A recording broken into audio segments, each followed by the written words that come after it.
সব চুল নিয়ে ফাজলামি করে। কতবার করে বললাম যে ছুটির দিনটাতে চলো কোথাও ওটা ঘুরতে যাই, তা না, ছাদে এসে বসে আছি। বাবা, মেডিকেল স্টুডেন্টের আবার প্রেম করার শখ। আরে এই মেয়ের তো লজ্জা শরম বলে কিছু নাই। গতকাল আমি বলছি যে আমার ছেলের আশপাশে যেন ঘুরঘুর না করে, দেখ অবস্থা। তুই বা এত রাগারাগি করছিস কেন? ওরা হয়তো একজন আরেকজনকে পছন্দ করে। তোর মেয়ের কি সেই যোগ্যতা আছে আমার ছেলেকে পছন্দ করবার? লোভে পড়ে গেছে, তাই না? আমার ছেলেকে আমি দেশের সবচেয়ে দামি মেডিকেল কলেজে পড়িয়েছি, ও দেশের সেরা ডাক্তার হবে 5 বছর পরে, আর তোরা স্বপ্ন দেখছিস আমার ছেলের সাথে তোর। বাবা, এই অপমানের পর আর এক মুহূর্ত এই বাড়িতে না। চলো আজকে আমরা এই বাড়ি থেকে চলে যাব। ফাতেমা, এত বছর পরে আজ আপনাদের দেখা হলো স্যার। হ্যাঁ, কেমন লাগলো হাসপাতাল? আমার কাছে তো বেশ ভালো লেগেছে।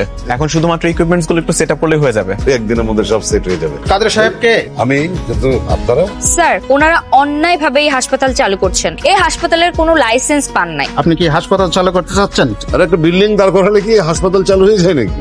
একটা প্রসেসিং এর ভেতরে আছে। ঠিক আছে, আপনি আমাদের সাথে থানায় চলুন। কেন? আর আমরা তো এখন পর্যন্ত হসপিটালে কোনো কার্যক্রম শুরু করিনি। এলাকাবাসী ওনার নামে অভিযোগ করেছে। চল। তুমি কাজটা মোটেও ঠিক করো নাই। একদম ঠিক করেছি। ডাক্তার হয়ে আমার যেটা করা উচিত ছিল আমি সেটাই করেছি। শোনো, আমার উপর জিদ দেখিয়ে জনগণের ক্ষতি করার চেষ্টা করো না, কারণ আমাদের পেশা হলো জনগণের সেবা করা। শুনুন, 401 নম্বর ক্যাবিনে যিনি আছেন উনি আমার বাবা। ওনার অ্যাপেন্ডিসাইটের পেইন আছে, সো দ্রুত অপারেশন করতে হবে। আপনি ওটি থেকে সবকিছু রেডি রাখুন, আমি নিজে অপারেশনটা করব। বাবা, তুমি কি রেডি? আমরা কি অপারেশনটা শুরু করব? রোহান, শোন না একটু। হ্যাঁ বাবা, বলো। আমি যাচ্ছি ফাতিমাই অপারেশনটা করুক। হ্যাঁ ঠিক আছে বাবা, সেটাই হবে। জলদি তুই তোর মেয়েকে নিয়ে সানশাইন ক্লিনিকে চলে আয়। আমি তোর মেয়ের হাত ছাড়া অপারেশন করাবো না। ঠিক আছে, আমি এক্ষুনি ওকে নিয়ে আসছি।